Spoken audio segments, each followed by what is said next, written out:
प्रिय विद्यार्थियों, अगर आप नवोदय विद्यालय में कक्षा 6 के लिए प्रवेश के लिए परीक्षा दे रहे हैं, जिसे जेएनयूनिवर्सिटी का एग्जाम कहते हैं, तो मैं दिनेश कुमार व्यास मेरे इस चैनल पर आपके लिए मैथमेटिक्स, जिसे अंकगणित परीक्षा कहते हैं, अर्थमेटिक टेस्ट, उसकी वीडियो लेकर के आया हूँ। पहला विषय है नंबर और न्यूमेरिक सिस्टम, संख्या और संख्या पद्धति। इस पर बात करते हैं। अगर आप इस परीक्षा का संरचना के बारे में बात करें तो इस परीक्षा की जो संरचना है उसमें 2 घंटे का आपके पास पेपर होगा और 2 घंटे की इसमें आपके पास 2 घंटे के पेपर में जो प्रश्न है उसमें पहले मानसिक योग्यता परीक्षा से आएंगे, दूसरे आपके पास अंक गणित से आएंगे और तीसरे आपके पास क्या होंगे, भाषा की परीक्षा से आएंगे। तो इसमें मैं आपको अंक गणित, अर्थमेटिक टेस्ट जिसे अपन गणित कहते हैं, उसके 20 क्वेश्चन जो आएंगे पार्टिसिपेंट में आपको करने होते हैं, उसकी तैयारी करेंगे। अब इसमें जो टॉपिक्स आपके पास हैं, ये 20 प्रश्न हैं।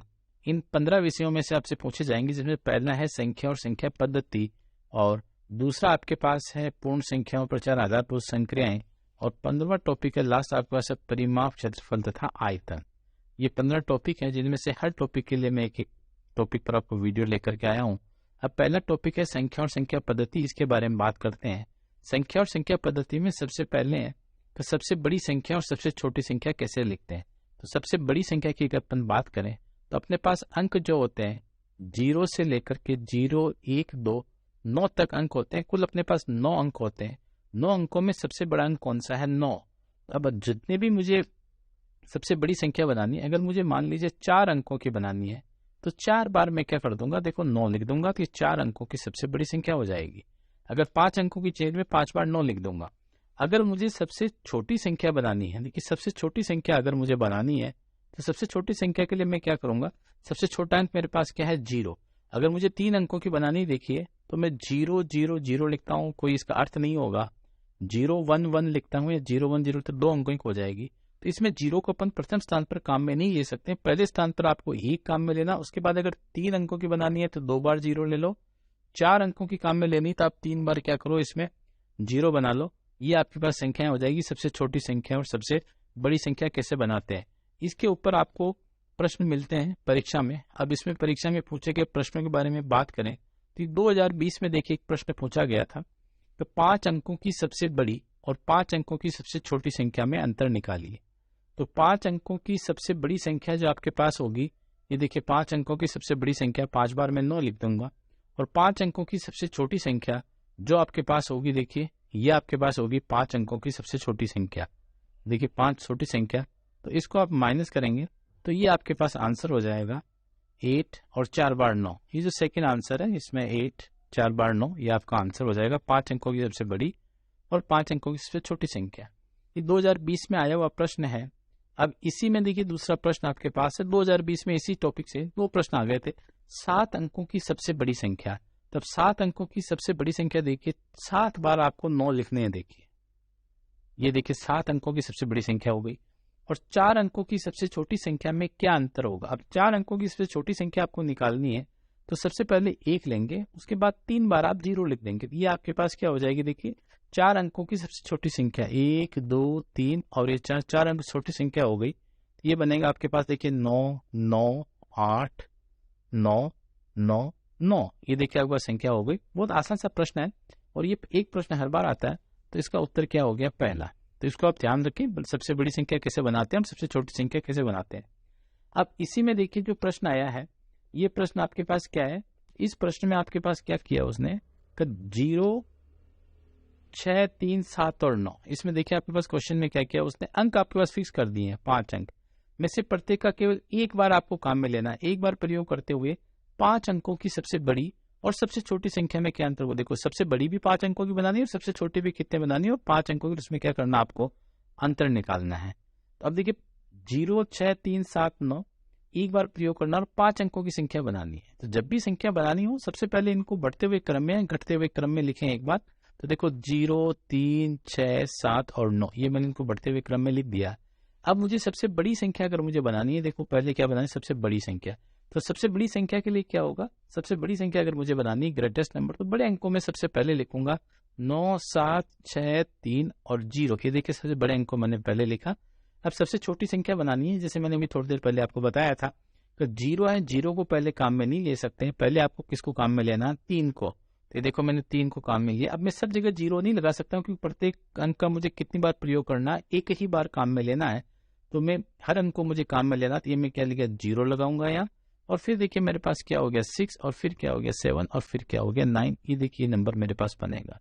अब इसमें से आप माइनस करते हैं तो देखिए आप, ये आपके पास मिलेगा, और ये देखिए ये आपके पास मिल जाएगा 5695 y, नहीं ये 6 आएगा, 66951। तो ये आपका थर्ड वाला आंसर हो जाएगा 66951। तो ये देखिए एक अच्छा क्वेश्चन है, इंपॉर्टेंट क्वेश्चन है, जिसमें आपके पास अंक भी उसने फिक्स कर दिया और ये भी फिक्स कर दिया, उनको एक ही बार काम में लेना। अब हम बात करते हैं सम संख्या और विषम संख्या की। इनसे पहले प्राकृतिक संख्या के बारे में बात करें। प्राकृतिक संख्याएं क्या होती है, गणितज्ञ जिन संख्याओं को गिनने के काम में लेते थे उनको प्राकृतिक संख्याएं या गिनने वाली संख्याएं, इंग्लिश में नेचुरल नंबर कहते हैं। तो ये नंबर आपके पास हो गए 1 2 3 4, 1 2 3 4, और आगे इसी प्रकार आप लिखते जाएंगे। पूर्ण संख्या, अगर प्राकृतिक संख्याओं में अगर अपन शून्य को भी शामिल कर देते हैं तो होल नंबर या पूर्ण संख्या कहलाती, 0 1 2 3 4, ये आपके पास क्या हो जाएगी, पूर्ण संख्या हो जाएगी।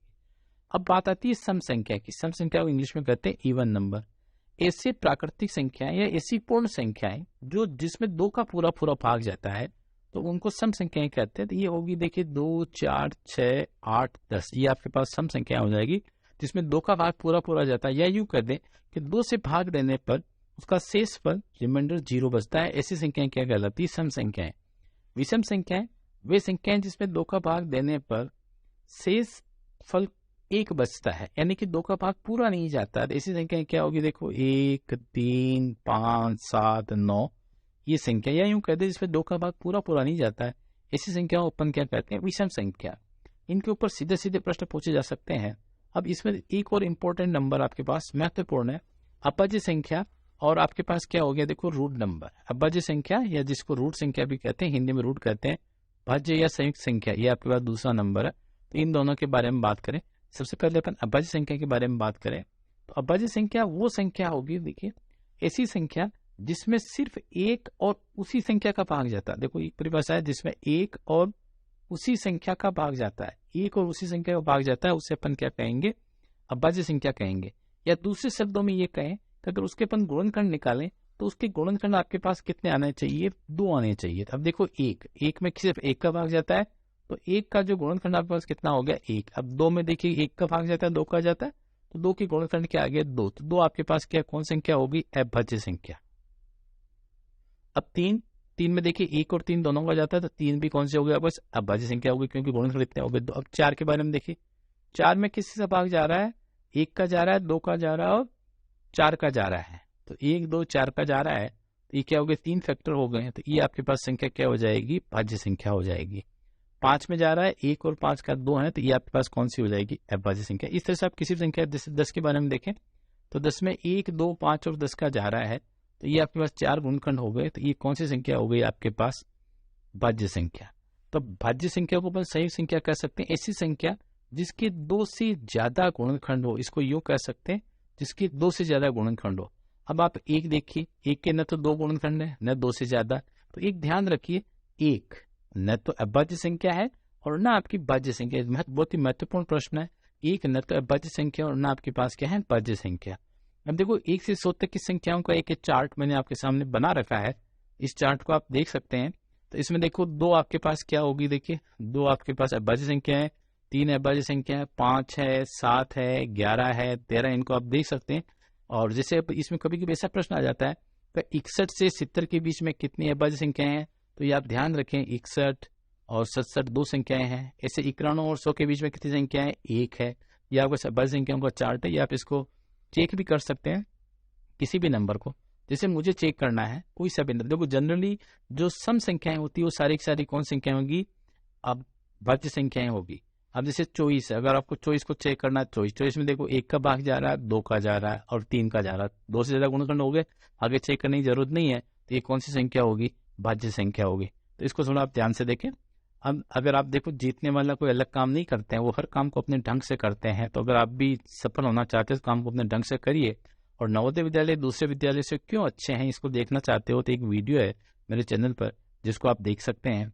अब इसमें देखिए सिंपल सा प्रश्न आता है, सम अभाज्य संख्या है। आपके पास देखिए क्वेश्चन है, सम अभाज्य संख्या है। तो जैसा देखिए मैंने आपको बताया, अभाज्य संख्याओं में अभाज्य संख्याएं लिखा था अपन ने 2, 3, 2, 3, 5, 7, 11। तो इसमें दो एकमात्र ऐसी अभाज्य संख्या है जो सम संख्याएं, बाकी जितनी भी सम संख्याएं वो सारी की सारी कौन सी संख्याएं हैं, भाज्य संख्याएं। तो ध्यान रखिए, सम अभाज्य संख्या एकमात्र संख्या आपके पास कितनी है, 2। इवन प्राइम नंबर क्या होगा, 2। एक चीज ध्यान रखिए, एक न तो भाज्य संख्या और नहीं अभाज्य संख्या है। अब ये प्रश्न देखिए 2021 में आया हुआ, प्रथम 3 अभाज्य संख्याओं का योगफल क्या है। अभी आप 3 पूछ सकता है, 4, 5 कुछ भी पूछे। देखो अभाज्य संख्याएं लिखना आना चाहिए आपको। 2 + 3 + 5 अभाज्य संख्याएं हो गई, 2 + 3 + 5, 5 और 3 8 और 2 कितना हो गया आपके पास, 10। ये आपके पास देखिए 3 अभाज्य संख्याओं का, 4 का पूछे तो 4 का, 5 का पूछे तो 5 का, सबका आप कर सकते हैं। देखिए इस तरह क्वेश्चन आया हुआ 2021 में। अब छठा क्वेश्चन देखिए, निम्न में से किन संख्याओं के बीच केवल एक ही अभाज्य संख्या। देखो जैसा मैं कह रहा था, एक ही अभाज्य संख्या।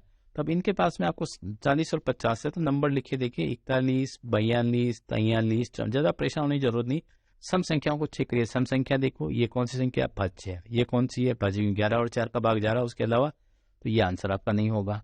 इसी तरह 60, 70 देखिए, 90 और 100 के बीच में देखिए, मैंने अभी आपको बताया था 90 और 100 के बीच में एक ही संख्या है, तो अतः आपके पास 90 और 100 इसका क्या होगा, आंसर हो जाएगा।